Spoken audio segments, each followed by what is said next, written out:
causa del Señor, a tal punto que ese esclavito se convirtió a finales del primer siglo y principios del segundo siglo en el obispo de la iglesia de Éfeso. Y pensar que fuimos a la ciudad donde él fue obispo. Ahora,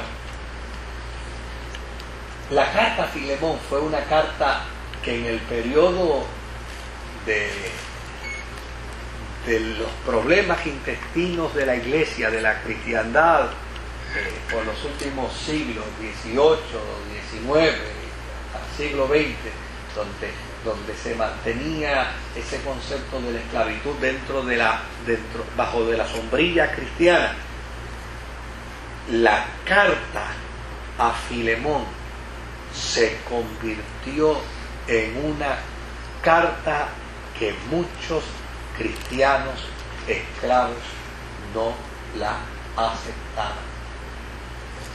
¿Y por qué no la aceptaban? Porque la usaron de acuerdo al criterio de Juan Crisóstomo. Juan Crisóstomo fue el que interpretó la carta diciendo que era un esclavo que se había fugado. Y desde luego, pues ellos decían, bueno, pues si este es el cristianismo de esta carta, no nos interesa. Y Pablo perdió crédito como teólogo dentro de la iglesia cristiana de los negros en muchos de los países en el siglo XVIII, en el siglo XIX y aún a principios del siglo XX. ¿Qué nos queda por descubrir? ¿Dónde vive el propietario de Onésimo? Porque el propietario de Onésimo vive en el Valle del Licus. Los que fueron conmigo al viaje vieron el Valle de Licus, y allí en el Valle de Licus había un sinnúmero de ciudades, unos villorrios que se conocían como ciudades, y en uno de esos villorrios era que probablemente vivía en la ciudad de Colosa. ¿Quién era ese propietario? Pues ese propietario no era Filemón, ese propietario era Arquipo. Claro, quien quiera seguir afirmando que era Filemón, no hay ningún problema, porque a fin de cuentas estos son conceptos teóricos de interpretación y de análisis del texto, ¿verdad? Ahora, observe bien el orden cronológico de los nombres que se mencionan. Generalmente, por una cuestión ética, cuando se enviaba una carta como esta, que no era privada, se le enviaba al pastor. La carta era para Onésimo, pero se le enviaba al pastor. Y desde luego, Apia, que no sabemos si era la esposa o no, lo único que podemos afirmar es que Apia era la colaboradora de Filemón, que eran los pastores de la iglesia. Y desde luego uno puede inferir que era un matrimonio por una sencilla razón, porque cuando se dice que la iglesia estaba en la casa, no se hace distinción si era en la casa de Apia o en la casa de Filemón, y da la impresión que se estaba mencionando que era en la casa de ¿quién? De los dos. Pero luego entonces la carta se le destina primero a Filemón, luego a Apia, y luego se le envía a Arquipo. ¿Qué papel juega Arquipo aquí? Si no es que es el dueño de quién, de Onésimo. Porque no hay otro sentido. O sea, ¿para qué resolver un problema de un esclavo con un pastor y su esposa? Y mencionar a Arquipo si Arquipo es el que recoge la ofrenda, o si Arquipo es el que guía la guagua, o si Arquipo es el que dirige el coro, o si Arquipo es el presidente de los diáconos. No tiene nada que ver con el esclavo. Ahora, si Arquipo tiene que ver con el esclavo, entonces hay que mencionarlo en la introducción de la carta como destinatario. Y si leemos capítulo 4 del libro de Colosenses, Pablo inmediatamente dice: amos, aprendan a tener a los esclavos de la manera correcta. Y en el versículo 17, como queriéndoles recordar aquí, pues dice: Arquipo, cumple bien lo que ya dije, porque lo estoy diciendo como si viniera de parte del Señor. Pero a fin de cuentas, queridos, para que no nos compliquemos la vida, lo importante no es quién es el dueño o quién no es el dueño. Lo importante aquí es el proceso de la ética cristiana. Número 1, un Pablo que hay que quitarse el sombrero ante él.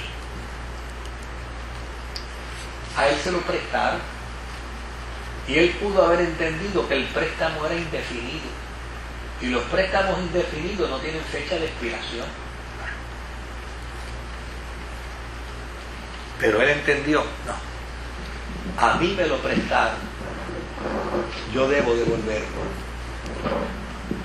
Pero ahora, al devolverlo, ¿qué cosa tengo que descubrir? Que este hombre tiene una potencialidad. ¿Qué tronco de esclavo es este? Yo no se lo debo dejar aquí. ¿Qué va? Vamos a sentarnos todos nosotros aquí, vamos a buscar una manera sabia de resolver el problema. Y vamos a ver, y entre todos ellos, Timoteo, Pablo, Lucas, Demas, vamos a sentar, vamos a empezar aquí a bregar con el documento. Vamos a enviarle la carta con el mismo. Y vamos a mandar a Tichico para que lo acompañe. Pero la carta que no se le entregue al amo, que se le entregue al pastor. Por lo tanto, la carta se llama la carta del apóstol San Pablo aquí a Filemón, que es el pastor. No es el amo el pastor. El pastor es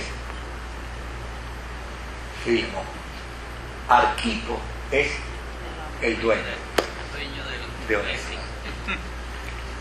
No me lo tiene que comprar, querido, ¿sabes?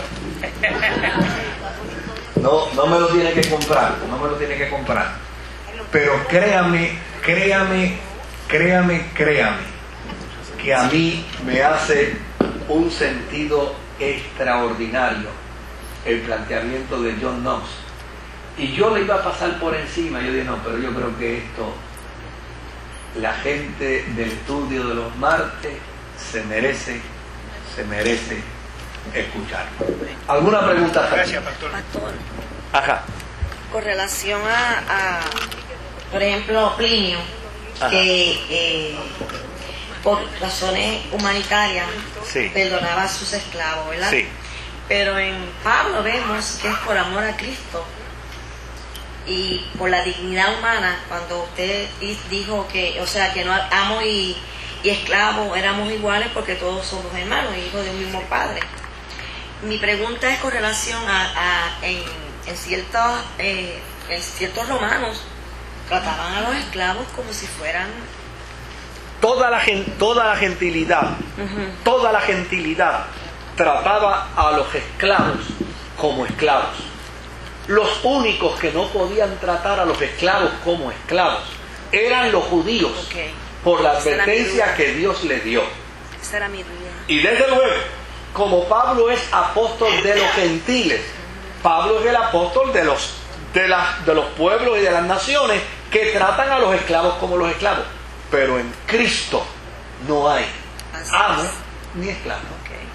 Por lo tanto, de alguna manera Pablo tiene que empezar a romper. Claro, si Pablo se quiere convertir en Abraham Lincoln, lo matan en un teatro. ¿Eh? Y Pablo fue más inteligente que eso. Yo lo voy a comunicar en un sentido cristiano, como lo comunicó Juan. El que tenga oídos para oír, oiga lo que el Espíritu Santo dice a la iglesia. O sea que esto es con relación a los judíos.